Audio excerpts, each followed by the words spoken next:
কেটে যাবে। আর ওখান থেকে যদি উল্টাপাল্টা কোনো কিছু শেখে তার জীবনটাও দেখা যাবে উল্টাপাল্টার মধ্যেই যাওয়ার প্রবল সম্ভাবনা আছে। আমরা এখানে মাদ্রাসা করেছি, এর আগে প্রত্যেকের বাড়িতে ঘরে ঘরে মাদ্রাসা আছে। পিতা সন্তানের জন্য, মাতা সন্তানের জন্য মাদ্রাসা। সেই মাদ্রাসার ব্যাপারে আগে আমরা একটা কথা বলি, এই মাদ্রাসা আমাদের কেমন হওয়া উচিত। এক জায়গায় তো অনেক জায়গায় আছে, স্বামী তার স্ত্রীর নাম ধরে ডাকে, স্ত্রী তার স্বামীর নাম ধরে ডাকে। এটাকে আবার অনেক জায়গায় ভদ্রতা মনে করে, শিক্ষিত মনে করে। মনির আরে ডাকে। সন্তান খেয়াল করে দেখে মায়ে তার বাবারে ডাকতেছে, বাবা মায়ের ডাকতেছে, মা বাবারে ডাকতেছে।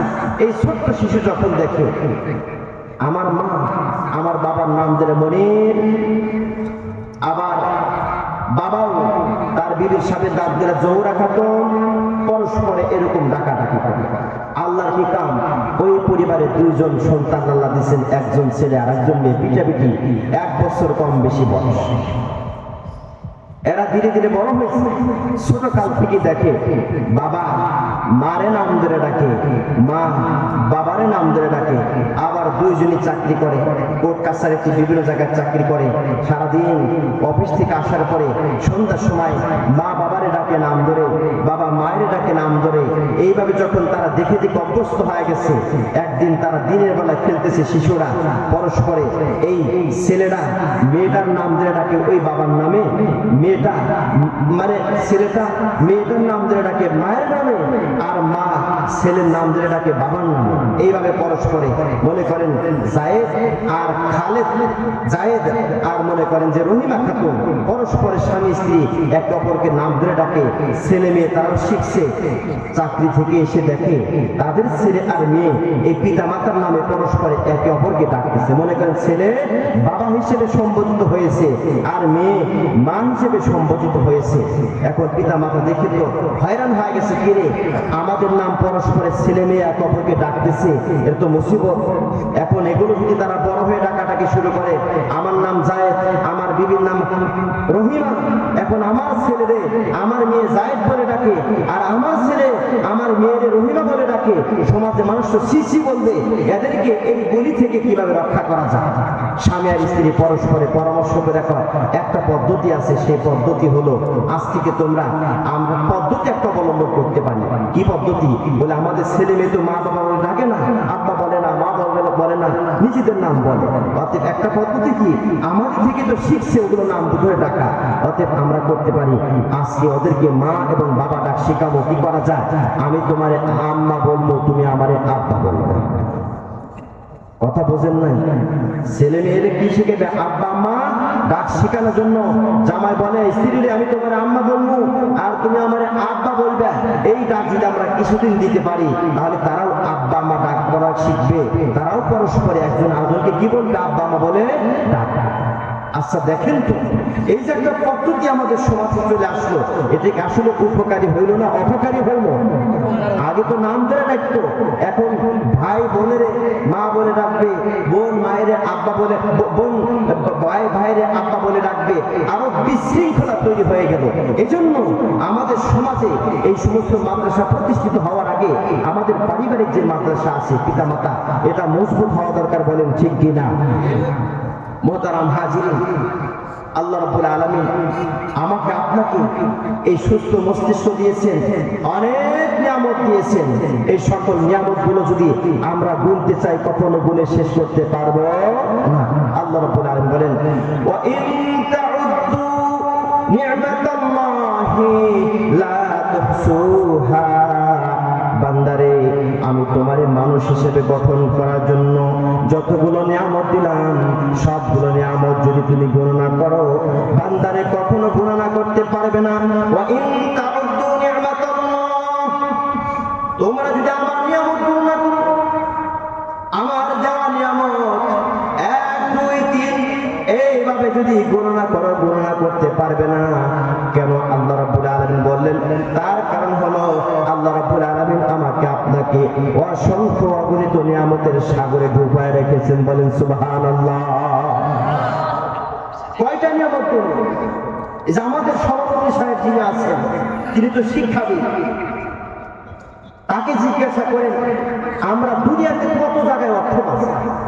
গণনা করার আগে সংখ্যা জানা থাকা লাগে।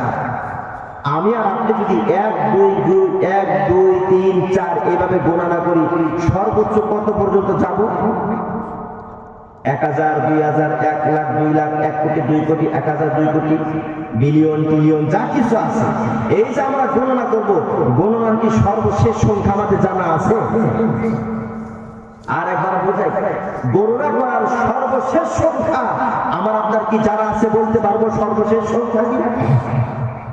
কখনো বলা সম্ভব না, যেহেতু সংখ্যার শেষ নাই। আল্লাহ রাব্বুল আলামিনের নিয়ামতগুলো গণনা করা সম্ভব হবে না। আল্লাহ রাব্বুল আলামিন আমাকে আপনাকে তাই বলে দিয়েছে। এ ভাইরা আমার, বন্ধুরা আমার আপনার দেহের মধ্যে যে নিয়ামতগুলো রয়েছে সেগুলো থেকে যদি তাকাই, তারপরে আমরা গণনা করে শেষ করতে পারবো না এক একটা নিয়ামত কত বড় বড় দামি। এ আল্লাহ রাব্বুল আলামিন দুনিয়াতে যতগুলো নিয়ামত দিয়েছেন আমাকে আপনাকে ভোগ করার জন্য, সবগুলো নিয়ামত আমরা দুই ভাগে বিভক্ত করতে পারি মুহতারাম। এক প্রকার নিয়ামত আমরা চোখে দেখি, সব চোখে দেখা যায়, আলো হাওয়া বাতাস, দুনিয়া পাহাড় পর্বত খাল বিল গাছপালা তরুলতা মানুষ গরু ছাগল বেড়া হাতি ঘোড়া যা কিছু আছে সবগুলো আমরা চোখে দেখি। এই নিয়ামতগুলো আল্লাহ রাব্বুল আলামিন আমাকে আপনাকে দিয়েছেন। আবার কিছু কিছু নিয়ামত আছে যেগুলো আমরা চোখে দেখি না, কিন্তু আমরা গ্রহণ করি, উপভোগ করি ওই সমস্ত নিয়ামত। আর যেগুলো নিয়ামত চোখে দেখা যায়, দুটার মধ্যে আল্লাহ রাব্বুল আলামিন অনেক বড় ধরনের পার্থক্য করে দিয়েছেন।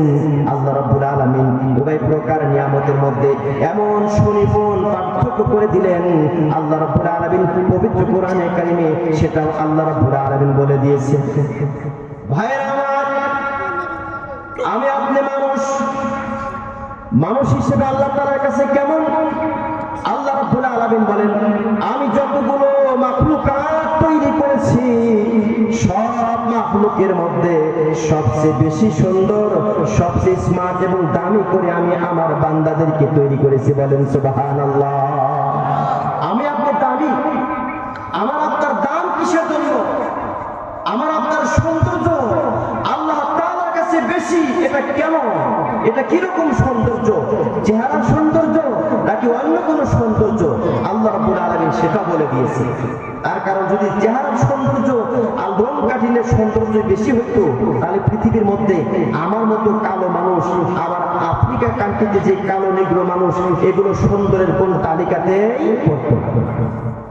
অথচ আল্লাহ রাব্বুল আলামিন মানুষ হিসাবে মানুষদেরকে সর্বশ্রেষ্ঠ, সবচেয়ে বেশি সুন্দর এবং দামি বানায়া সৃষ্টি করেছেন। এই কথা কোরআন শরীফে বলার জন্য আল্লাহ রাব্বুল আলামিন একে একে 4টা কসম করছেন। কয়টা কসম করছেন? 4টা কসম। এই 4টা কসম একটু মাঝখানে কথা বলি।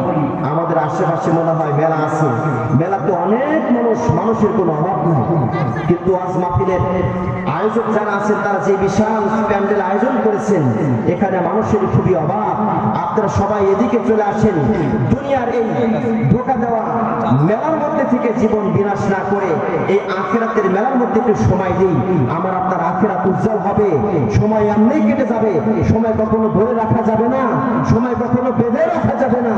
আপনার আমার হায়াতের গণ্ডি রেখা ধীরে ধীরে শেষ হয়ে যাচ্ছে। এজন্য আনন্দ ফুর্তিতে মজে না থেকে একটু কোরআনের মঞ্চে চলে আসি। কোরআনের একটু রস, কোরআনের একটু রং, কোরআনের একটু বাণী আমরা বুকে ধারণ করি। কোরআন যেরকম দামি, ওরকম দামি আল্লাহ রাব্বুল আলামিন আমাদেরকে বানিয়ে দিবেন। বলেন সুবহানাল্লাহ। এই যে কোরআন যে দামি, এই দামের কারণে মানুষ দামি হয়ে যাচ্ছে। আপনারা সবাই মোটামুটি জানেন, এই বর্তমান তথ্য প্রযুক্তির যুগে একটা ছেলের নাম বাংলাদেশের আনাচে কানাচে পৌঁছে গেছে। ভাইরাল রিফা, ছোট্ট একটা ছেলে মক্তবে পড়ে, রিফা শিশু শ্রেণীর ছাত্র। আজকে সেই কোরআনের কারণে কাবা শরীফের গিলাফ করার মতো সে সুযোগ পেয়েছে। বলেন আলহামদুলিল্লাহ। ছোট্ট একটা ছেলে, অবহেলিত একটা ছেলে, সমাজে তার কোনো দাম নাই। আমাদের সমাজে এমনি তো যারা কোরআন শিখতে আসে তাদের কোনো দাম নাই। যারা কোরআন শিখতে আসে তাদেরকে সবাই মূল্যায়ন করে। যারা কোরআনের মেহনত করে, যারা কোরআনের প্রতিষ্ঠা করে, কোরআনের মাদ্রাসা প্রতিষ্ঠা করে, তাদেরকে মানুষ ভালো নজরে দেখে না। ওই যে মৌলবাদীর আখড়া তৈরি করতেছে, টাকা পয়সা দিয়ে কি একটা আয়োজন করতেছে, সেখানে সন্ত্রাস তৈরি হবে। এই জন্য যারা এই সমস্ত কথা বলবে, আখিরাতে তারাও প্রায়শ্চিত্ত পাবে। আর যারা কোরআন ধরে থাকবে, বহুতই দারুল হিকমা মডেল মাদ্রাসার মতন মাদ্রাসা করবে, কোরআন ধারণ করার মতো পরিবেশ তৈরি করে দিবে, তারাও আল্লাহ তাআলার কাছে প্রায়শ্চিত্ত ভোগ করবে। কোরআন দামি, আমরা কোরআনের খাতিরে দামি হব। আল্লাহ রাব্বুল আলামিন কোরআনকে যেরকম দামি বানিয়েছেন, ওইরকম দামি কোরআন ওয়ালাদেরকে বানিয়ে দেন। সবাই বলেন আল্লাহুম্মা আমিন। এই যে কোরআন আল্লাহ রাব্বুল আলামিন দিলেন, উদ্দেশ্য হলো আমার আপনার দাম বাড়ায় দেওয়া। আমার আপনার দাম আল্লাহ রাব্বুল আলামিন বাড়াইবেন। কোরআনের যদি সঠিক মেহনত, সঠিক চিন্তা চেতনা, সঠিক ফিকির আমি আপনি ধারণ করতে পারি, আর যদি কোরআনের চিন্তা চেতনা ফিকিরের বাহিরে আমি আপনি জীবন ধারণ করে নিজেকে ধন্য মনে করতে চাই, এটা চরম বোকামের পর্যায়ে হবে। আমার আপনার যে হায়াত আছে এটা কমে যাবে, ফুরিয়ে যাবে, কখনো ধরে রাখা যাবে না। একটা ঘটনা আসছে, বাহলুল পাগল হারুনুর রশিদের দরবারে সবসময় আসা যাওয়া করতেন। সেই বাহলুল পাগল একদিন মাথার উপরে বরফের একটা চাক কিনে বলতেছেন, বরফ রাখবেন, বরফ, বরফ রাখবেন, বরফ, ফেরি করে বিক্রি করে। এখন এলাকার লোকজন কয় পাগল তো আসলে পাগল, সবসময় পাগলামি করে। এই মাথার উপরে বরফ রাখবেন, বরফ অত্যন্ত দামি বরফ, বাড়িতে রেখে দেন, দাম বাড়বে। বরফ কোনোদিন বাড়িতে কিনে রাখলে দাম বাড়বে না, বরফ গলে যাবে। কথা বোঝেন, বরফ দাম বাড়বে না কমে যাবে? সবাই বলে এ পাগল, পাগলামি বাদ দাও, এই বরফ তো বাড়িতে কিনে রাখার জিনিস না, এটা রেখে দাও। বরফ তোমার জাকার মধ্যে নাই, তুমি যেটা মাথা নিচে দেখো বরফ নাই, নাই, বাস্তবে দেখেন নাই। পাগল সে নিজে জানে বরফ নাই। তখন বাহলুল পাগল বলতেছে, তোমরা আমাকে পাগল বলো, আমার মাথার যে বরফ আছে আমি তোমাদেরকে যদি সস্তায় দিই, বাড়িতে কিনে রাখো, তোমরা কিনে রাখবে না। আবার যদি মাংনা দিই, বাড়িতে কিনে রাখো, ভবিষ্যতে বিক্রি করা যাবে, তাও রাখবে না। এই ক্ষেত্রে তোমরা যেরকম বরফকে তোমরা চিন্তা ভাবনা, বরফ থাকবে না, গলে যাবে, শেষ হয়ে যাবে। তোমরা নিজেদের হায়াতের ক্ষেত্রে কেন চিন্তা করতেছো না? তোমাদের হায়াত চিরস্থায়ী না, একদিন শেষ হয়ে যাবে, গলে যাবে, হায়াত টিকে রাখতে পারবে না। তোমরা আখিরাতের জন্য কেন আমল করতেছো না? আমি তোমাদেরকে বোঝানোর জন্য বরফের এরকম একটা পটলা নিয়ে মাথার উপর ঘুরতেছি। উদ্দেশ্য তোমাদের বোঝানো, হায়াত তোমাদের বরফের চেয়ে পাতলা বেশি। বরফ যেরকম ধীরে ধীরে গলছে, তোমার হায়াতটা তার চেয়ে বেশি তাড়াতাড়ি গলতেছে। এজন্য যে ভাইরা মেলার মধ্যে আছেন তাদের হায়াতও গলে যাচ্ছে। আমরা যারা এখানে আছি আমাদের হায়াতও গলে যাচ্ছে। বলেন গলতেছে কি গলতেছে না? সকলের হায়াত গলতেছে। মুহতারাম হাজিরিন, আল্লাহ রাব্বুল আলামিন এই কোরআন দিয়েছেন, কোরআন শেখার মাদ্রাসা দিয়েছেন আমাদেরকে, আপনাদেরকে আলেম হওয়ার জন্য, জ্ঞানী হওয়ার জন্য। আমি আপনি যদি কোরআনের জ্ঞান, কোরআনের জ্ঞান, কোরআনের ইলম অর্জন করতে পারি, কোরআন যেরকম দামি ওইরকম দামি আমি আপনি হয়ে যাব। আর কোরআন যদি আমরা না ধরি, আমার আপনার কোনো মূল্যই থাকবে না। মাদ্রাসা শুধু মাদ্রাসা না, আমার আপনার জীবন যাপন করার ক্ষেত্রে সর্বস্তরে সর্বক্ষেত্রে ইলমের প্রয়োজন। ইলম ছাড়া কোনো কাজ করা সম্ভব না। আমি আপনি নামাজ পড়বো, নামাজে যদি ইলম না জানা থাকে নামাজ হবে না। আমাদের মক্তবে ছাত্রদেরকে যদি জিজ্ঞাসা করেন নামাজ ভঙ্গের কারণ কয়টি, তারা একে একে বলে দিবে নামাজ ভঙ্গের কারণ এতটি, তার মধ্যে অতিরিক্ত কাজ করা, কথা বলা ইত্যাদি। কিন্তু আমাদের সমাজে অনেক ভাই আছেন ৮০-৯০ বছর হয়ে গেছে, তারা এটাও বোঝেন না নামাজের মধ্যে কথা বলে নামাজ নষ্ট হয়ে যাবে, তারা বোঝে না। অনেক ইলম জানে নাই, ইলম শিখে নাই। একটা বাস্তব কথা বলতেছি, আমাদের এক ছাত্র এক জায়গায় নামাজ পড়াতে গেছেন, জোহরের নামাজ কয় রাকাত? সবাই বলেন কয় রাকাত? 4 রাকাত। কোন ইমাম সাহেব যদি 2 রাকাত নামাজ পড়ায়, সালাম ফিরা বাড়িতে যা, আপনার বাড়িতে যেতে দিবেন? হুজুর টাকা দিছি, বেতন দিছি, নামাজ আরো 2 রাকাত বাকি আছে, পড়া খেয়া যায়। কিন্তু মাসলা অনুপাতে 2 রাকাত নামাজ পড়ার পরে যদি বৈশা পড়ে, ইমাম সাহেব সালাম ফিরাইতে চায়, তাহলে তাকে সালাম ফিরাইতে দেওয়া যাবে না। পিছন থেকে যারা আছে তাদের দায়িত্ব কি? তারা কি বলে দিব যে হুজুর ওঠেন ওঠেন ওঠেন, এরকম বলবে? আর যদি কথা বলে নামাজ থাকবে, লোকমা দিতে হবে, তাকবীর দিতে হবে। আচ্ছা বলেন তো, ইমাম সাহেব যদি ভুল করে তাকে শুধরানোর পদ্ধতি কি? কথা বলা না তাকবীর দেওয়া? আল্লাহু আকবার অথবা সুবহানাল্লাহ বলা। আর নারীরা হাতে এরকম হাতের উপরে আস্তে আওয়াজ দিবে যদি মসজিদে যায়। আমাদের ছাত্রের সাথে নামাজ পড়াইছি, আজকে জোহরে ঘটনা একটা ঘটে গেছে। 4 রাকাতে 2 রাকাতে সালাম ফিরাই দিছি, পিছন থেকে হাজি সাহেব বলতেছে, হুজুর আরো 2 রাকাত আছে। কথা বলছেন তো, হুজুর আরো কয় রাকাত আছে? 2 রাকাত আছে। অথচ এই কথা যেই ব্যক্তি বলছেন তার বয়স আমার আপনার মতো অল্প না, 80 বছর ক্লাস, মক্কা মদিনা ঘুরে হজ করে আইছে। এজন্য ভাইরা আমার, আল্লাহ রাব্বুল আলামিন কোরআন দিয়েছেন, এই কোরআন দিয়েছেন মানুষকে দামি বানানোর জন্য, কোরআন দিয়েছেন মানুষের ইবাদত শুদ্ধ হওয়ার জন্য। এই কোরআন যদি আমি আপনি ধারণ না করি, যতগুলো ইবাদত বন্দেগী করব সব অশুদ্ধ হয়ে যাবে, ভুল হয়ে যাবে, কোনো দাম থাকবে না। আর যদি ইবাদত বন্দেগী করার আগে এই কোরআনের আমার আপনার সিনায় ধারণ করতে পারি, আমি আপনি যদিও অল্প আমল করি না কেন, আল্লাহ রাব্বুল আলামিন পাহাড় পরিমাণ নেকি দান করবেন। সুবহানাল্লাহ। আর 2 রাকাত আছে তা না, আর এক জায়গায় আমি নিজে মুসল্লি, নামাজ পড়তেছি ছাত্র অবস্থা, এক মুফতি সাহেব নামাজ পড়াইতেছেন। নামাজ পড়ানোর সময় ইমাম সাহেবের কিরাত ভুল হয় কি হয় না? মাঝে মাঝে ভুল হলে ইমামকে দোষারোপ করবেন, এটা মুজিজা। এটা কোরআন বানায়া পড়ার কোনো সুযোগ নাই। কোরআন আল্লাহ তাআলা এমন ভাবে দিছে, যদি ঠেকে যায় ইচ্ছা করে বানায়া পড়ার কোনো সুযোগ তৈরি হয় না। হাফেজ সাহেব, বাবা হাফেজ সাহেব ঠেকে গেছে, আর সামনে চলতে পারে না। এটা মুজিজা। মুজিজা মানে অক্ষমকারী। কোরআন আপনাকে অক্ষম করে দিয়েছেন, একটু ভুল হয়েছে তার সামনে আগাইতে পারবেন। সূরা ফাতিহার মধ্যে ভুল হয়েছে। কোন সূরার মধ্যে ভুল হয়েছে? সূরা ফাতিহা।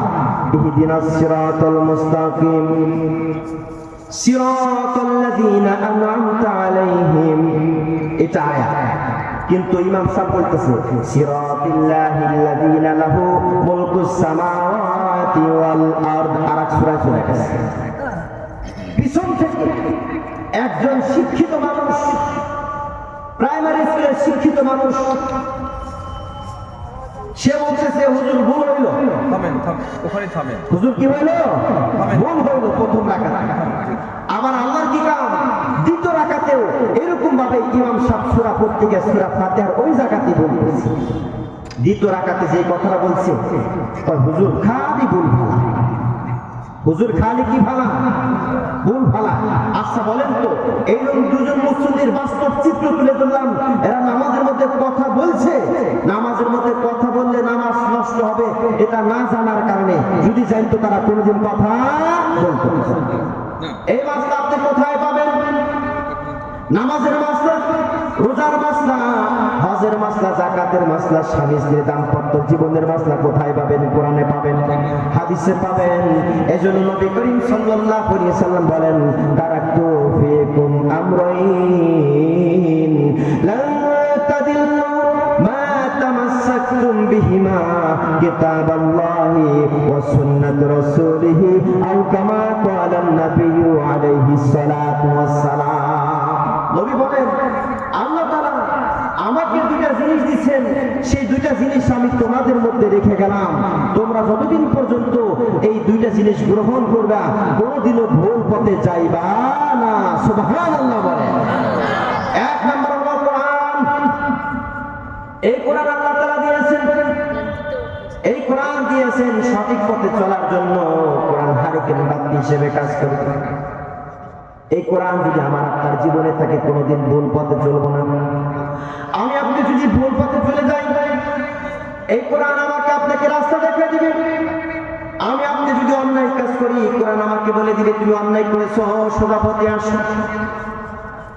আমি আপনি যদি ভুল পথে যাই, ভুল সিদ্ধান্ত নিই, কোরআন আর হাদিস আমাকে আপনি বলবে সলিমুদ্দিন রে তুই ভুল পথে গেলে ফিরে আয়। আর কোরআন যদি না থাকে, হাদিস যদি গ্রহণ না করি, আমি আপনি ভুল পথে কেন, ভুলের সাগরেও যদি ডুব দিই, হাবুডুবু খাই, কোনোদিন আমাকে কোনোদিন বলবে না তুমি ভুল পথে আসো, তুমি উদ্ধার হও। এই কথা কোনোদিনও কেউ বলবে না, কারণ কোরআন নাই, হাদিস নাই। এজন্য মুহতারাম হাজিরিন, আমি আপনি কোরআন থেকে, হাদিস থেকে যে বিদ্যাগুলো নেব, এই বিদ্যা নেওয়ার একটাই উদ্দেশ্য, আমার আপনার জীবনটা আলোকিত হোক, কোরআন যেরকম দামি, এরকম যে ব্যক্তি কোরআন গ্রহণ করবে সেও দামি হয়ে যাবে। বলেন সুবহানাল্লাহ। যে ছেলেটার কথা বললাম রিফাত, সে তো বাংলাদেশের জাতীয় মাছ কি তাও ঠিক মতো করতে পারে না, সবাই শুনছেন অনেক সময়। বাংলাদেশের জাতীয় মাছ কি? পাঙ্গাস। আলহামদুলিল্লাহ, সবাই বলেন আলহামদুলিল্লাহ। আমাদের প্রধান মেহমান এসেছেন, আমরা একটু তাকে অত্র গ্রামের পক্ষ থেকে সাদর সম্ভাষণ দিতে চাই। লিল্লাহে তাকবীর, নারায়ে তাকবীর। প্রধান বক্তার আগমন অত্র গ্রামের পক্ষ থেকে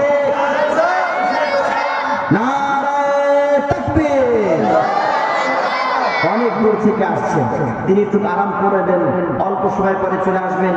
আমরা সবাই যারা দূর দূরান্তে আছি, আমরা অতি সত্তর মঞ্চে চলে আসি, স্টেজে চলে আসি, সামিয়ানা নিতে চলে আসি।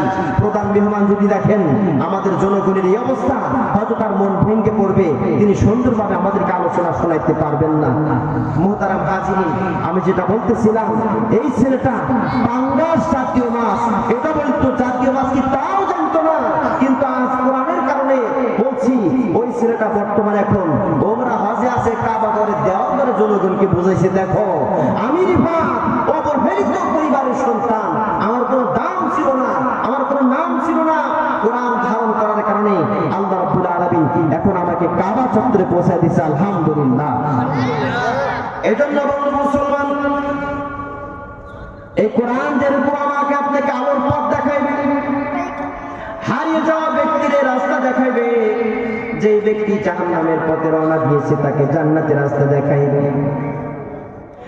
আর কোরআন যদি ছেড়ে দেয়, আধুনিকতার নামে যদি অকৃষ্টি কালচার গুলো যা আমরা গ্রহণ করি, তাহলে কোরআন শরীফ থেকে আমাদের দূরে থাকার কারণে অদূর ভবিষ্যতে নয়, বর্তমান যেরকম ছেলে আর মেয়ে পরস্পরে একজন আরেকজনকে মা বাবার নাম ধরে সম্বোধন করে, আবার মা বাবা তাদেরকে শেখানোর জন্য স্বামী স্ত্রী পরস্পরে পিতামাতা আব্বা আম্মা বলে সম্বোধন করে পরিবেশ দূষিত করে, এর সে ভয়াবহ পরিবেশ আমাদের জন্য অপেক্ষা করতেছে।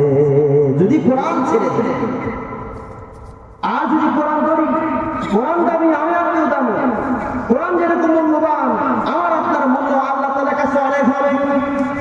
ভাইয়ের আবার আমি আপনি নিজেকে অত্যন্ত নগণ্য মনে করি না, না, নগণ্য মনে করার কোনো সুযোগ নাই। আপনি একজন মানুষ, মানুষ হওয়ার কারণে আল্লাহ রাব্বুল আলামিন আপনার দাম কেমন বাড়া দিয়েছেন, কেমন দাঁড়ায়া দিয়েছেন। আল্লাহ রাব্বুল আলামিন বলেন, আমার এই বান্দাদেরকে আমি সবচেয়ে সুন্দর করে তৈরি করছি। এই কথা বোঝানোর জন্য আল্লাহ রাব্বুল আলামিন এক সূরার মধ্যে 4টা কসম করে বলেন, বিসমিল্লাহির রহমানির রহিম, ওয়াত-তিনি ওয়াজ-যাইতুন ওয়া-তুরি সিনিন ওয়া হাযাল বালাদিল আমিন, লাকাদ খালাকনাল ইনসানা ফি আহসানি তাকওয়িম। আল্লাহ রাব্বুল আলামিন একে একে 4টা বস্তুর কসম করেন। এক নম্বর বলেন ওয়াত-তিনি, 3 ফলের কসম, ডুমুর ফলের কসম, আঞ্জির ফলের কসম, ওয়াজ-যাইতুন, যাইতুন ফলের কসম, ওয়া-তুরি সিনিন, সিনাই পর্বতের কসম, তুর পর্বতের কসম, ওয়া হাযাল বালাদিল আমিন, এই মক্কা নগরীর কসম। 4টা কসম করে আল্লাহ রাব্বুল আলামিন বলেন, লাকাদ খালাকনাল ইনসানা ফি আহসানি তাকওয়িম। আমি 4টা বস্তুর কসম করে বলতেছি, আমার এই মানুষ নামক বান্দাদেরকে আমি অত্যন্ত সুন্দর করে তৈরি করেছি। বলেন সুবহানাল্লাহ। এই সৌন্দর্য কিসের সৌন্দর্য? চামড়ার নয়, এই সৌন্দর্য হলো অভ্যন্তরীণ সৌন্দর্য। আগে বলছিলাম দুনিয়াতে আল্লাহ রাব্বুল আলামিন 2 ধরনের নিয়ামত দিয়েছেন, একটা জাহিরি নিয়ামত, চোখে দেখা যায়, আরো কিছু নিয়ামত দিয়েছেন চোখে দেখা যায় না। দুনিয়ার যে নিয়মটা আছে, আমি আপনি যে জিনিসগুলো দেখি, এর পিছনে যদি মেহনত করি, গবেষণা করি, ওই বস্তুর দামটা বেড়ে যায়, কিন্তু যেই ব্যক্তি মেহনত করে, গবেষণা করে, তার দাম বাড়ে না। একটা উদাহরণ দিই, এই যে মাইক স্টান আমাদের সামনে আসছে, লোহা মাটির মধ্যে থেকে বের করে এগুলো আগুনে জ্বালায়া পোড়ায়া কারখানায় কর্মচারীরা এই জিনিসটা তৈরি করছে, বস্তু মেহনত করছে। কিন্তু যেই মিস্ত্রি মেহনত করে বানাইলো, যে শ্রমিক শ্রম দেওয়া বানাইলো, ওই শ্রমিকের তেমন কোনো দাম বাড়ে নাই, কিন্তু লোহা মাটির জিনিস এমন দাম বাড়ছে, আপনি আমি কিনা স্টেজে সুন্দরভাবে দাঁড় করে রাখছি, বাজার থেকে চড়া দামে কিনে আনছি, বলেন ঠিক কিনা? কিন্তু যেই মিস্ত্রি বানাইছে ওর কি কোনো ঠিকানা আছে? বাড়ি করে খোঁজ খবর নিছে কে? যেরকম বহুতে মাদ্রাসায় মাহফিলের জন্য একটা স্টেন আনা হয়েছে, এখানে স্ট্যান্ডটা খুব সুন্দর, কে বানালো তার একটু খোঁজ খবর নিয়ে টেজুটা সবাইকে দেখাই, এরকম ব্যবস্থা করছে কে? কেউ করে না। আপনাদের এখানে ভাটা মাটিতে মেহনত করার পরে আগুন পানির মিশ্রণে অত্যন্ত শ্রম দিয়া মেহনত করে যেই জিনিসটা বের করে তার নাম কি? বাজারে বিক্রি করা হয় 10 টাকা, 15 টাকা, 20 টাকা, 50 টাকা পর্যন্ত এক একটা ইটের দাম হয়ে থাকে। আচ্ছা বলেন তো, যে ইট মিস্ত্রি এই রাত্রে ঠান্ডার মতো উঠে এই মিস্ত্রি ইটটা বানাইলো, তার কি দাম বাড়ছে? আসলে কি তার দাম বাড়ছে? তার দাম বাড়ে না। এই নিয়ে আপনি বহুতি বাজারে অথবা কামরখন্দ বাজারে অথবা ঢাকা শহরে অনেক বড় বিল্ডিং বানাইছেন, অনেক বড় অ্যাপার্টমেন্ট তৈরি করছেন, এক একটা ফ্ল্যাট বিক্রি করতেছেন কয়েক কোটি টাকা। আপনার আপনার ওয়ার্ড বালু সিমেন্ট ইত্যাদি দিয়ে যে ভবন তৈরি করলো, সেই ভবনের দামটা বেড়ে গেল, কিন্তু যে রাজমিস্ত্রি এই ভবনটা তৈরি করছে তার কি দাম বাড়ছে? দিনে 500 টাকা অথবা 600 টাকা পাচ্ছে, এর চেয়ে বেশি সে আশা করতে পারে না। ওই 500-600 টাকা নিয়ে সেই ব্যক্তি আপনাদের বহুতি গ্রামে চলাফেরা করতেছে, বাজার করে খাচ্ছে। আর ঢাকা শহরে গুলশান, বাড়িধারা, বসুন্ধরা সেই বিল্ডিং কোটি কোটি টাকা বেচা কিনে হচ্ছে, এই মিস্ত্রি কোনো খোঁজ খবরই নাই। ভাইরা আমার, এজন্য বলা হয় দুনিয়ার জিনিস যেগুলো চোখে দেখা যায় তার পিছনে যদি সময় দেন, তার পিছনে যদি কষ্ট করেন, শ্রম দেন, বস্তুর দাম বাড়বে, আপনার দাম বাড়বে। আর একটা জিনিস আছে, চোখেও দেখা যায় না, হাত দিয়া ধরা যায় না, বাজারে বিক্রি করার জন্য কেউ মাথায় করে নেয় না, ওই দেখা যায় না বস্তুটা যদি আমি আপনি মেহনত করতে পারি গো, আল্লাহ রাব্বুল আলামিন পবিত্র কোরআনে বলছেন ওই চোখে দেখা যায় না সেই বস্তুর পিছনে যে যত বড় মেহনত করবে সে তত বড় দামি হয়ে যাবে, বলেন সুবহানাল্লাহ। আমি আপনি আমার আপনার ভিতরে যে ঈমান নামক মূল্যবান সম্পদ আছে, এই ঈমান কি দেখা যায়? ঈমান কি বহুতি গ্রামের ঈমান আলী নাকি অন্য কোনো কিছু? ঈমান দেখা যায় না, ঈমান চোখে ধরা পড়ে না, ঈমান হাত দ্বারায় ছোঁয়া যায় না। কিভাবে বুঝবে, কিভাবে কিরকম রং বর্ণ ধারণ করছে তাও বলা সম্ভব না। আল্লাহ রাব্বুল আলামিন বলেন তোমার যে ঈমান নামক মহামূল্যবান সম্পদ আছে রে বান্দা, তুমি যত বেশি মেহনত করবে, যত শ্রম দিবে, যত মেহনত করবে, তোমার ঈমান দামি হবে না, তোমার ঈমান ঈমানই থাকবে। তুমি শ্রম দেওয়ার কারণে তুমি দামি হয়ে যাইবা। সুবহানাল্লাহ। ঈমান তো ঈমান আছে, আল্লাহ রাব্বুল আলামিন ঈমানের একটা অবস্থান তৈরি করে দিয়েছেন, সেটা নিজ অবস্থায় থাকবে। কিন্তু যেই ব্যক্তি ঈমানের পিছনে মেহনত করবে সেই ব্যক্তি নিজে দামি হবে, সেই ব্যক্তি নিজে মহামূল্যবান হয়ে যাবে। এই কথাটা আল্লাহ তাআলা বলেন লাকাদ খালাকনাল ইনসানা ফি আহসানি তাকবীর। এই দুনিয়ার মানুষ, আমি তোমাদেরকে সুন্দর চেহারা দিয়া বানাইলাম, সুন্দর গঠন দিয়া বানাইলাম, মহামূল্যবান করে তৈরি করলাম। তোমার সবচেয়ে দাম, তোমার সবচেয়ে মান আমি আল্লাহ তাআলার কাছে বেশি আছে। এই মান এবং দাম কি জন্য? তোমার ঈমানের জন্য। বলেন ভাইরা, আমার আপনার দাম আর মান আল্লাহ তাআলার কাছে কিসের জন্য? ঈমানের জন্য। বলেন কিসের জন্য? এই কোরআন আমাদের ঈমান শিখায়।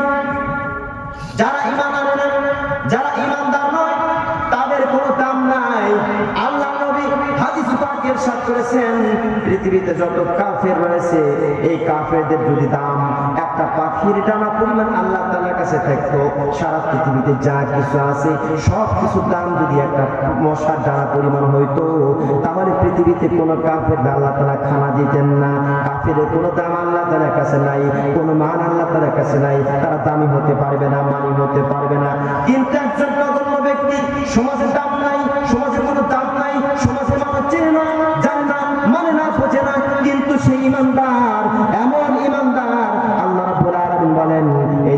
সমাজের অবহেলিত ব্যক্তিটা রয়েছে, সেই ঈমান আনার কারণে আমি আল্লাহ তাআলা এমন দাম বাড়া দিলাম, ওই ঈমানদার ব্যক্তির খাতিরে আমি আল্লাহ তাআলা আসমান জমিন ভাঙবো না। সুবহানাল্লাহ বলেন। তাহলে আপনার জন্য আমার জন্য আসমান ঠিক আছে, আল্লাহ তাআলা ঠিক আছে। লা তাকুমু সাআতু হাত্তা ইয়াকুলু আল্লাহ আল্লাহ। নবী বলেন অতক্ষণ পর্যন্ত আল্লাহ তাআলা আসমানকে চূর্ণ বিচ্ছিন্ন করবেন না যতক্ষণ পর্যন্ত পৃথিবীতে একজন ঈমানদার আল্লাহ আল্লাহ বলবে। এই জন্য বন্ধু, কোরআন বলে যে ব্যক্তি ঈমান এনেছে, কোরআন বলে যে ব্যক্তি কোরআনকে গ্রহণ করেছে, সেই ব্যক্তি আল্লাহ তাআলার কাছে দাম, আল্লাহ তাআলার কাছে তার মান, আল্লাহ তাআলার কাছে তার সম্মান। কোরআন নাই, দাম নাই, কোরআন নাই, তার মান নাই, সম্মান নাই। কোরআন আছে যদিও সমাজে দাম নাই, কিন্তু সেই ব্যক্তি আল্লাহ তাআলার কাছে দাম।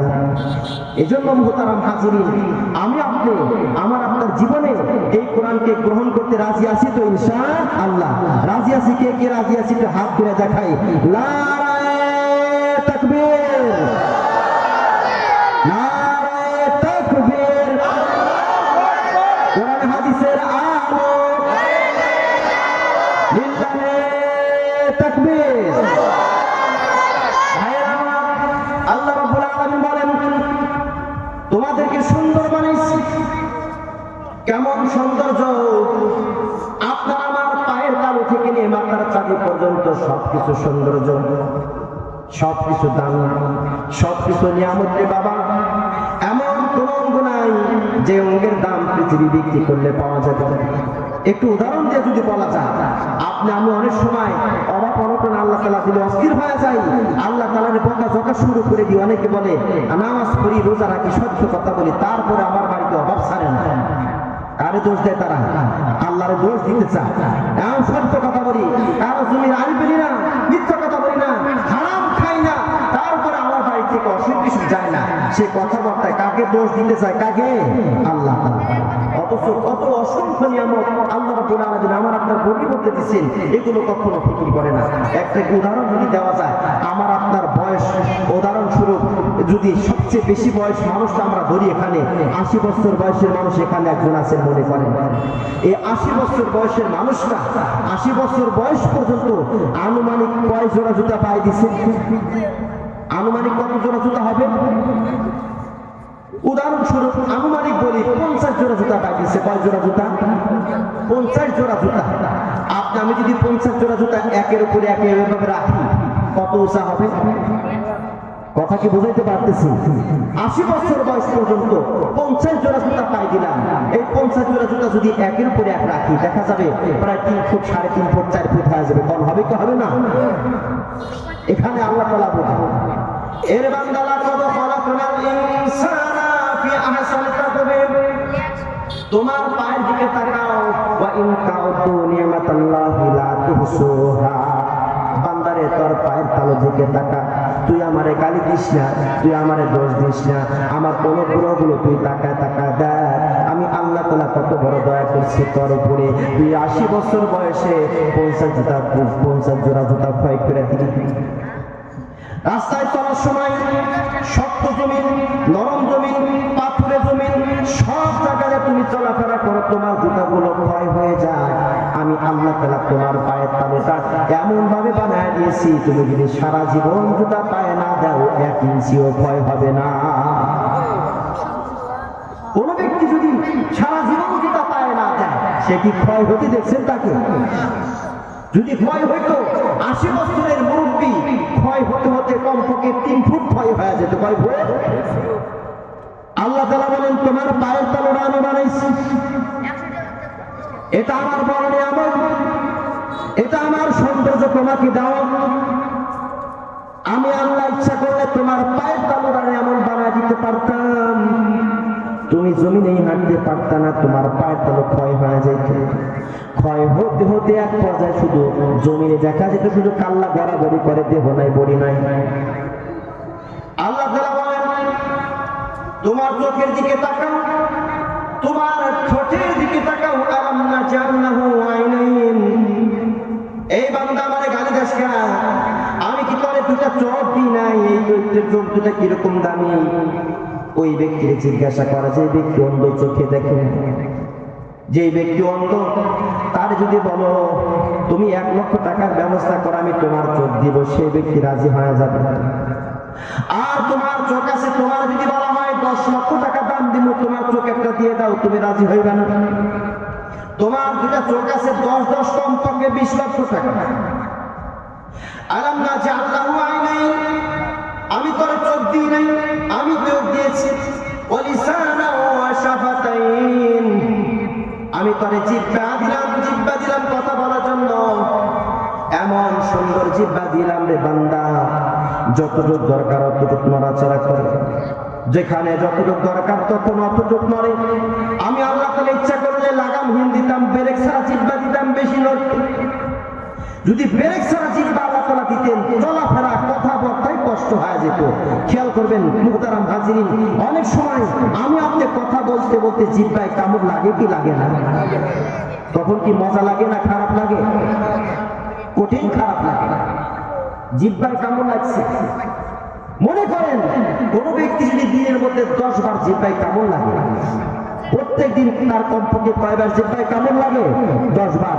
এই ব্যক্তি 7 দিন বাড়িতে বসে থাকবো না সরাসরি করে যাবো ডাক্তারের কাছে যাবে?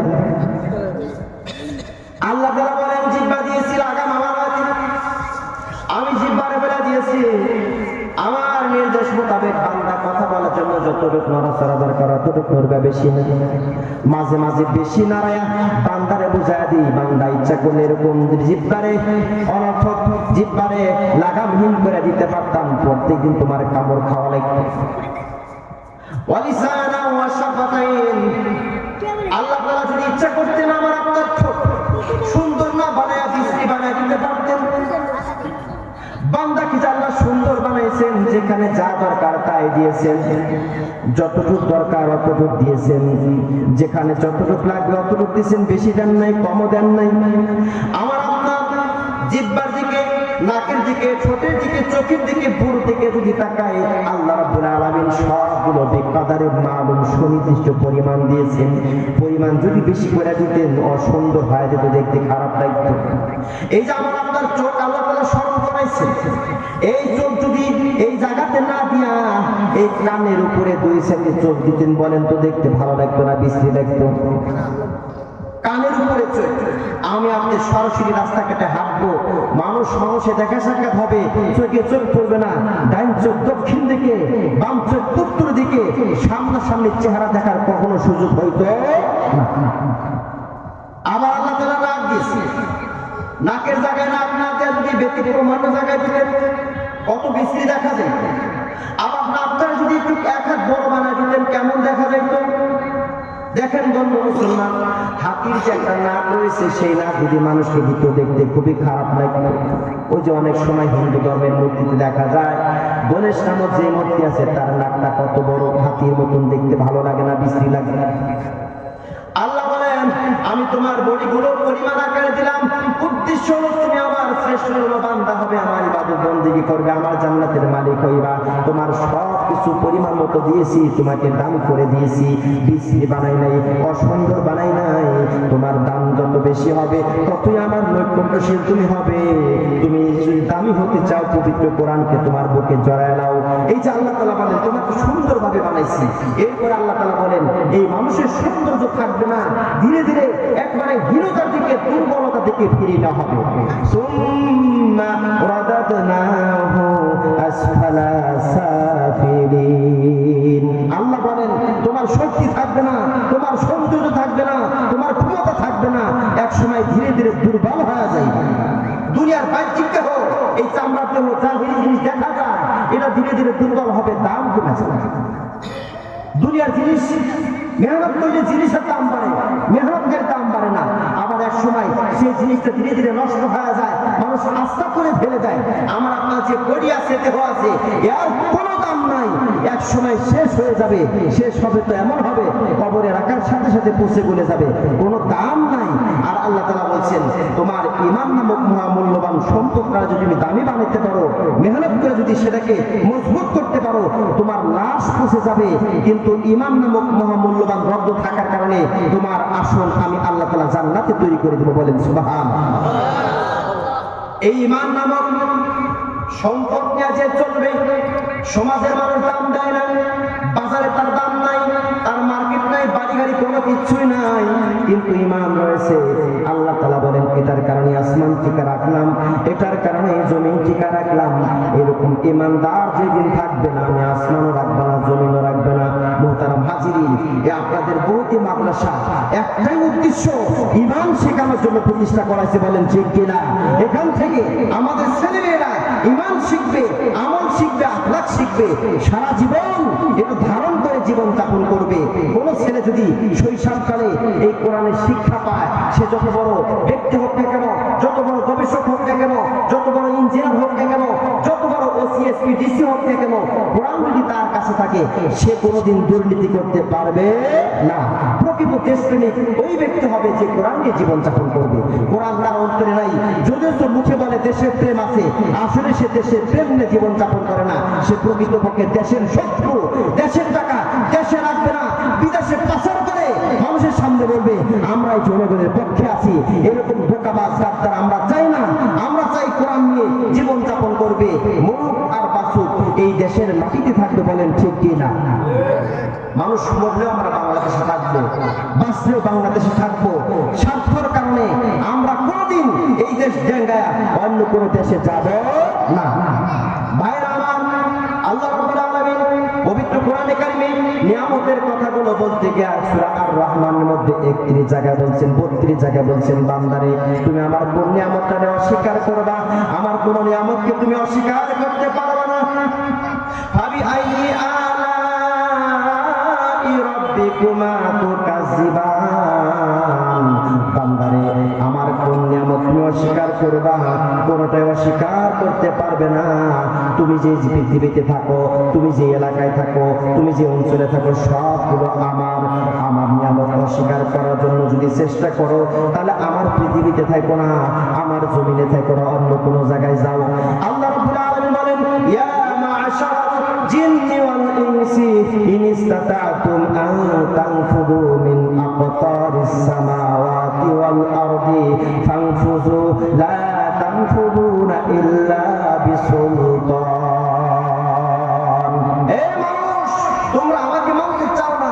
বলে হ্যাঁ, মানতে চাই না। বলে তাহলে বের হয়ে যা, আমার আসমান থেকে বের হয়ে যা, আমার জমিন থেকে বের হয়ে যা, অন্য জায়গায় যা। অনেক সময় আমি আমার আপনার সন্তানকে রাগ গুসা করে বাড়ি থেকে বের করে দিয়ে কি দেই না, এই তোর এই বাড়িতে জায়গা না। ডাইনে যাইতে বললে বামে যা, বামে যাইতে বললে ডাইনে যা, স্কুলে যাইতে বললে বাজারে গিয়ে খেলে, তাস খেলে, জুয়া খেলে। এরকম অভিযোগ যখন বারবার আসে, পিতা মাতা রাগ করে বের হ, এখান থেকে বের হয়ে যায়।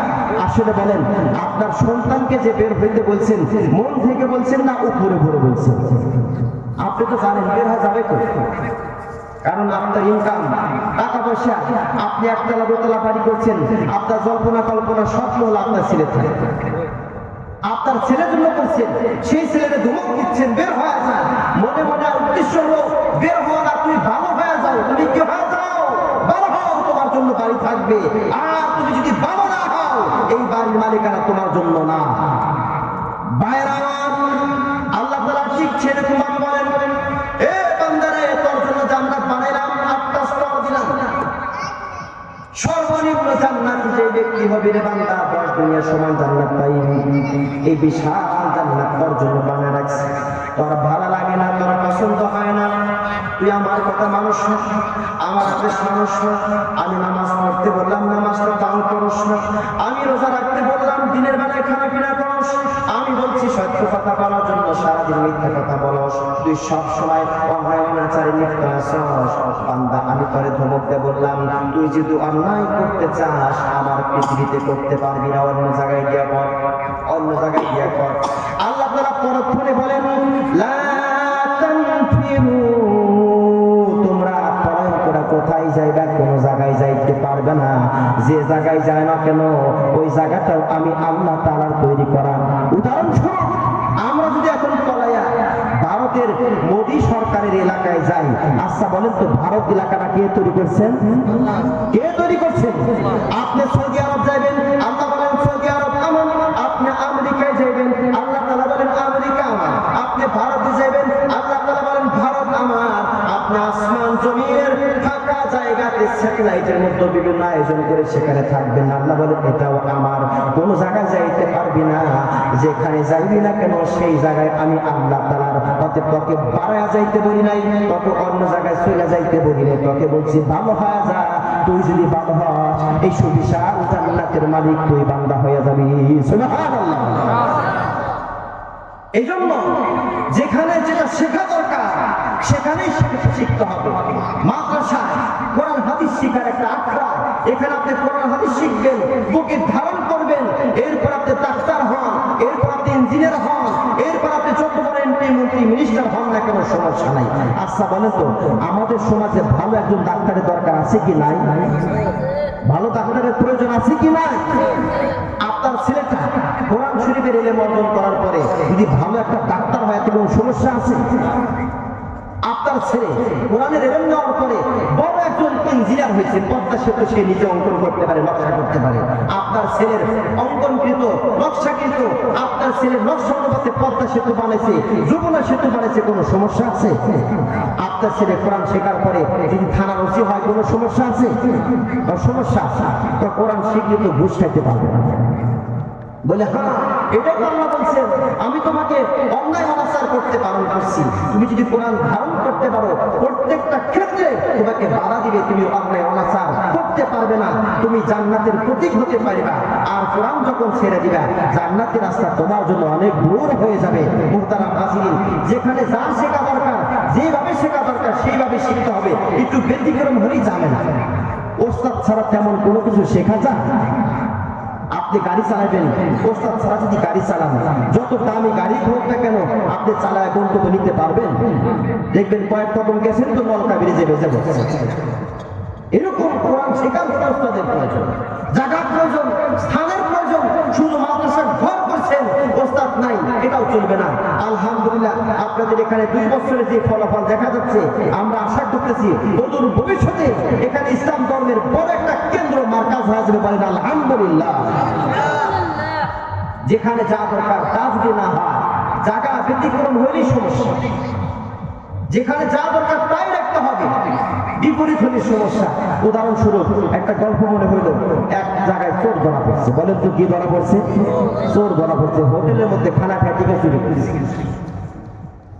এখন এরা তাদের চাই তোবা কর, তোবা বলে তোবা তোবা তো আর কোনোদিন আসবে না। কিছু উত্তম মাধ্যম মায়ের মধ্যে তোবা ভালো মন্দ যা কিছু বলছে, বা আর কোনোদিন আসবো না, আর কোনোদিন আসবো না, তোবা করলাম, ভালো হয়ে গেলাম, চুরিও করবো। দেখা গেছে 1 সপ্তাহ 2 সপ্তাহ যাইতে না যাইতে ওই হোটেলে ওই চোর আবার আসছে, আবার এসে চুরি করছে।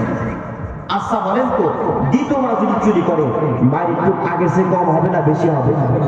একটু জোরে বলেন, কম হবে না বেশি হবে? একটু বেশি হওয়া। কারণ আগে তো পরে বিদায় দিলাম, আবার তুই আইনি একই অপরাধ করলি, তুই কি গন্ডারে চামড়া নাকি তোর শরীরে ঢোকে না? লাশ সরাবো ম্যানেজার সাহেব ওই দিন যখন মার দিচ্ছেন তখন মনে মনে তোবা করছে, আসলে আমরা এত মার খাওয়া শরীর আর কুলায় না, আসতে কোনো ইচ্ছে ছিল না। কিন্তু যখন বের হইতেছিলাম, বের হওয়ার সময় দেখি আপনি ওখানে সুন্দর করে লিখেছেন, ধন্যবাদ আবার আসিবেন। এই আমার ধন্যবাদ আবার আসিবেন এই শব্দটা শেখার পরে আমি যে অর্থটা বুঝছি আর না এসে পারলাম না, আপনাদের লেখাটা পড়ার কারণে আমি এখানে আসছি। আচ্ছা বলেন তো, ম্যানেজারকে ধন্যবাদ আবার আসিবেন চোরকে বলছে না ভালো লোকদের বলছে?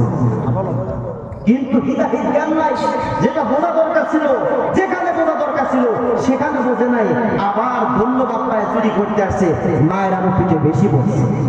ঠিক তদ্রুপ আমরা কোরআন হাদিস যেখানে যেভাবে বোঝা দরকার সেইভাবে যদি না বুঝি উল্টা পাল্টা হয়ে যাবে, আমাদের উপকার আছে ক্ষতিটাই বেশি হয়ে যাবে। মুহতারাম হাজিরিন, এই সমস্ত কোরআনের মজমা, কোরআনের মৌসুম, কোরআনের মাহফিল, কোরআনের বাগান আপনাদের এলাকায় কিয়ামত পর্যন্ত চলতে থাকবে। আপনারা চান কি চান না? সবাই বলেন চান কি চান না? একটু জোরে বলেন, মহব্বত না বলেন, মনে একটা আশা ভরসা বলেন। এই কোরআনের মাজমা, কোরআনের মাহফিল, কোরআনের বাগান কিয়ামত পর্যন্ত চলবে ইনশাআল্লাহ। ভাইরা আমার, আমি আপনি যদি কোরআনের মাজমা না করি, কোরআনের বাগান না সাজাই, এলাকা মারামারি কাটাকাটি হানাহানি করে যদি মহাব্বত তো বাড়বে না, সমস্যা তৈরি হবে। যখন মুসলমানের মারামারি কাটাকাটি হানাহানি করবে, আল্লাহ তাআলা পবিত্র কোরআনে বলে দিয়েছেন, তখন মুসলমান মারামারি কাটাকাটি করবে, তখন বিজাতি যারা আছে, ন্যাংটার গোষ্ঠী যারা আছে, তারা স্বার্থ উদ্ধার করে নিয়ে চলে যাবে। আমি আপনি ঝগড়া করব, আর যারা বিধর্মী কাফের আছে তারা এই সুযোগে আমাদের মাঝখান থেকে স্বার্থ উদ্ধার করে নিয়ে যাবে, আর আমি আপনি ঝগড়ার কারণে কোনো কথাই বলবো, ইমানও যাবে, আমও যাবে, আমের ছাড়াও চলে যাবে। এক বাড়িতে চোর ঢুকছে, চোর ঢোকার আবার কারণও আছে। জামাই বউ দুজনই সরকারি চাকরি করে। কি চাকরি করে? আচ্ছা বলেন তো, আপনার পরিবার যদি, আপনার বউ যদি চাকরি করে, তার মাথা নরম থাকবে না গরম থাকবে? কথাই করতে পারবে। যদি বলেন পানি দাও, একবার বলছেন, দুইবার বলছেন, তিনবারে মাথা গুলো নিয়ে খাইতে পারবো না। এরকম হচ্ছে সমাজে। জামাই বউ দুইজনই চাকরি করে, বাচ্চা কাচ্চার পিছনে সময় দিতে পারে না। ভবিষ্যতে যখন রিটায়ার করে অবসর হয়, আর ওই বাচ্চা কাচ্চা তাদেরকে ছোটকালে ছেড়ে দিয়েছিল, এই বাচ্চা কাচ্চাকে বুড়া বয়সে মা বাবার গলায় ছুরি ধরে। বলেন ঠিক কিনা? কারণ পিতা মাতার দোষ। আমাদের সমাজে আমরা প্রায় সন্তানকে দোষ দিয়ে থাকি, না সন্তানের সবসময় দোষ দেওয়া ঠিক না, পিতা মাতারও দোষ আছে। যখন সময় দেওয়ার দরকার ছিল আপনার ছেলে মেয়েকে, তখন সময় দেন নাই। এখন বুড়া বয়সে আপনার গলায় ছুরি দিব না, আপনার কার গলায় ছুরি দিব? যথোপযুক্ত সময় ব্যয় করতে হবে সন্তানের পিছনে। জামাই বউ দুইজনে পরস্পরে ঝগড়া করতেছে। জামাই অফিস থেকে আসছে, বউ অফিস থেকে আসছে। অফিস থেকে আসার পরে বই রান্না বান্না করছে, কষ্ট করে পাকঘর থেকে রান্না বান্না করে ঘরে নিয়ে আসছে। এখন খাবার দাবার খাওয়ার আগে মশার জ্বালা যন্ত্রণায় ঘরে থাকা যায় না, এই জন্য জামাই বলতেছে, এই একটু মশারিটা টানাও। এখন বউকা, তুমি টানো, আমি অফিস থেকে আসছি, আজকে অত্যন্ত ক্লান্ত। জামাই কয়, আমিও তো অফিস থেকে আসছি ক্লান্ত। বলে না, জামাই কয় মশারি তুমি টানাও, আর বউ কয় মশারি তুমি টানাও। জামাই বউরে বলে, বউ জামাইরে বলে। এই কথা নিয়ে মশারি টানান নিয়ে ঝগড়া বেজে গেছে। বলেন কি টানান নিয়ে? মশারি টানান নিয়ে। মশারি টানানো কি বড় কঠিন কোনো কাজ? এটা না ঝগড়া তৈরি হলো কেন? তৈরি হওয়ার পিছনে একটাই কারণ, দুইজনের সমান অধিকারে তালা পড়ে গেছে। জামার বেতন 35, বইয়ের বেতন 32, অল্প কম বেশি। ঘরের মানুষ 32,000 টাকা কামাই করে। এই টাকার এই তাপ জ্বালা, এই টাকার পাওয়ার সে সহ্য করতে পারে না। এই জন্য জামাইরে বলে, তুমি কি মশারি টাঙ্গাবো? আমি টাঙ্গাবো। এখন দুজনে পরামর্শ করছে, আচ্ছা ঠিক আছে, তুমিও টানাবে না, আমিও টানাবো না, আমরা একটা সিদ্ধান্তে আসি। বলে সিদ্ধান্তটা কেমন? বলে আমাদের দুজনের মধ্যে কথা বলা এখন বন্ধ, আমরা কথা বলবো না, চুপ থাকবো। যে আগে কথা বলবো সেই আগে মশারি টানবে। দুজনে কথা বলা, দুজনের এক সমান। জামাই কথা কয়, বউয়ের কথা কয় না। ওইদিকে চোরাই ঘরের কাজ দিয়ে যায় আর শোনে, দুজনে কি বলা বাদ দিছে? কথা বলা বাদ দিছে। চোর কয়, সুবর্ণ সুযোগ, এরকম বাড়ি কোনোদিনও পায় না। আজকে ঘরে যা নিছি, মশারি টানানোর পরে গায়ে কেউ আর কথা বলবো। চোর এসে ঘরের মধ্যে এই জায়গায় চাবি কোনে? জামাই বউয়ের দিকে তাকায়, বউ জামাইয়ের দিকে তাকায়, কোনো কথা কয়। কারণ কথা বললে কি হবে? কথা বলেন না, কথা বললে কি করা লাগবে? মশারি টানান লাগবে। ভাইরা আমার, জামাই বউ ছোটখাটো বিষয় না ঝগড়া করলো, ঘরের মধ্যে শত্রু ঢুকে পড়লো। ঠিক বন্ধু মুসলমান, আমি আপনি মুসলমান ছোটখাটো বিষয় না যদি ঝগড়া করি, আমার আপনার মাঝে কাফের নামক শত্রুটা ঢুকে পড়বে, কোনো কথা বলবেন না। জামাই কথা কয় না, বউ কথা কয় না, কথা বললে মশারি টানা লাগবে। চাবি নিছি, টাকা পয়সা যা কিছু আছে সব কিছু একত্রে পোটলা বাঁধছে, সব কিছু একত্রে পোটলা বেঁধছে। পোটলা বেঁধে পাক করে গিয়া সুগ্রাম পাইছে, কি রান্না করছে গিয়া দেখে সুন্দর বড় 1800 টাকা কেজি ইলিশ মাছ সুন্দরভাবে রান্না করে দেখছে। চোর কয়, টাকা পয়সা তো নিলাম, কিন্তু ইলিশ মাছের লোভ সামলাইতে পারলাম না। ইলিশ মাছই না, জামাই আর বউয়ের সামনে বসে সুন্দরভাবে খাওয়া ধরছে। আচ্ছা বলেন তো, মেয়ে মানুষ একটা কথা বলে, যে পেটে থুয়া মারতে নাই আর রান্না করে ফালাইতে নাই। মে মাসে মায়া লেগে গেছে গা, এত কষ্ট করে রান্না করলাম, চুরি করলো, আবার এগুলো খেয়ে যাবে, এটা সহ্য করা যায় না। এখন বলে এই দেখো না সব কিছু নিল, আমার তরকারিটা খাওয়া শেষ করতেছে, তুমি কি কথা কবে না? এখন তাহলে বলে চুপ, মশারি আগে টান। ভাইরা আমার, জামাইয়ের বউয়ের নিরাপত্তা ভাঙবে যখন আত্মচিৎকার করবে, বাঁচাও বাঁচাও বলবে, ঘরে চোর আছে সাহায্য করো বলবে, চোর পলায়ন করবে।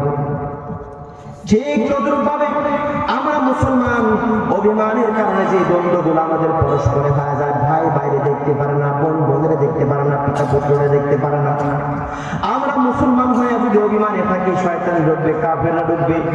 আর যদি অভিমান ভেঙে পরস্পরে মহব্বতের কোলাকুলি মোলাকাত করি, সালাম প্রদান করি, লেনদেন করি, ইসলামিক কৃষ্টি কালচারের সাথে চলাফেরা করি, চোরা যখন মানুষের আওয়াজ পাওয়ার কারণে ঘর ছেড়ে পলায়ন করে, কোন দিক যাবে টের পায় না। আমরা মুসলমান যখন পরস্পরের মহব্বতের সাথে চলবো, আমাদের মধ্যে থেকে যারা ইসলাম বিদ্বেষী নাস্তিক মোরতাদ আছে, কোন দিকে পলায়ন করবে রাস্তা খুঁজে পাবে না, বলেন ঠিক কিনা? রাস্তা খুঁজে পাবে না, কোথায় যাবে? আমরা কিছুদিন আগে দেখছি যাদের গর্জনে কোনো জায়গায় টেকা সম্ভব না, এই যে সুন্দর কোরআন হাদিসের মজমা করা হচ্ছে, এখন কোনো বাধা আসে কোনো জায়গা থেকে? আর আগে করতে গেলে বাপরে বাপ বক্তা নামছে, সঙ্গে সঙ্গে ধরেছে, এটা কষ্ট, ওটা কষ্ট, জিব্বা কেটা ফেলবো, আইরে হায় কত জুলুম নির্যাতন। এখন আলহামদুলিল্লাহ সারা বাংলাদেশে কোরআনের পাখিরা কোরআনের আওয়াজ দিয়ে যাচ্ছে, মুসলমান ভাইরাও প্রাণ ভরে মন ভরে কথাগুলো শুনতেছে, কোনো জায়গায় বাধা দেওয়ার মতো কারো সাহস নাই। যারা বাধা দিত তাদেরকে দেখছেন, একজন বিচারক এত টাকা পয়সার মালিক, পরিশেষে যেদিন ধরা খায় কলার পাতার উপর শুয়েছিল, দেখছেন কি দেখছেন না? আয়াত একটা মনে পড়ে গেছে তখন, মা আগনা আন্নি মালিয়া হালাকা আন্নি সুলতানিয়া। কিয়ামতের ময়দানে যারা কোরআন ছেড়ে দিয়েছে, যারা কোরআন ধরে নাই, কোরআন বর্জন করেছে, দুনিয়ার পিছনে পড়ে গেছে, তারা কিয়ামতের ময়দানে বলবে, আল্লাহ রে আমার কোনো ক্ষমতা নাই, আমার কোনো টাকা পয়সা কাজে আসে না। এটা তো কিয়ামতের ময়দানে হবে। আমরা দুনিয়াতে সচক্ষে দেখলাম যারা কোরআনের বিরোধিতা করে, যারা কোরআনের সাথে শত্রুতা করে, তারা দুনিয়াতেই টাকা পয়সা, অর্থ সম্পদ, ক্ষমতা কোনো কাজে লাগাতে পারে না। বলার কথা শুয়ে থাকা একজন বিচারক, আপনি কি মনে করেন? একজন বিচারক যার কলমের এক বসাতে ফাঁসি হয়ে যায়, একজন বিচারক তার কলমের এক বসাতে যাবজ্জীবন জেল হয়ে যাইত, এত সুপ্রিম পাওয়ারের অধিকারী, যাকে দেখে মানুষ থরথর করে কাঁপতো, মনে মনে ভাবতো আজকে আমার কি ফাঁসি হয় নাকি, আজকে আমার কি যাবজ্জীবন হয় নাকি, কি হবে না হবে। একজন বিচারকের এত পাওয়ার, আল্লাহ তাআলা যেই দিন ধরেন সেই দিন কোনো পাওয়ার কাজে আসে না।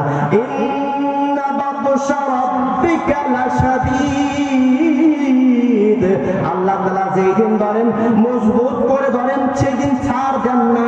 আল্লাহ রাব্বুল আলামিন যেই দিন ধরছে এমন ভাবে ধরছে, বিচারকের কোনো কিছু কাজে লাগে না, শোয়ার জন্য ন্যাক কিছু খেতা বালিশ কোনো কিছু নেই, জঙ্গলে কলা পাতা শুয়ে থাকে। এটা আল্লাহ তাআলা করছে।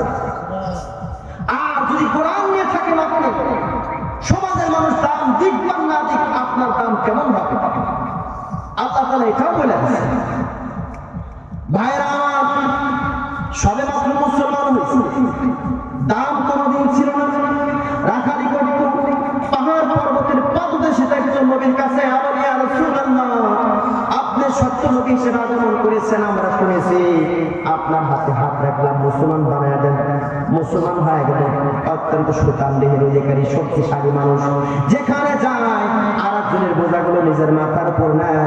এক সফরে নবী করিম সাল্লাল্লাহু আলাইহি সাল্লাম দেখেন একজন মানুষ অনেক বড় বিশাল বোঝা মাথায় নিয়ে চলে যাচ্ছে। নবীজি বলেন, ওই অত বড় বোঝা নিয়ে যায় কে?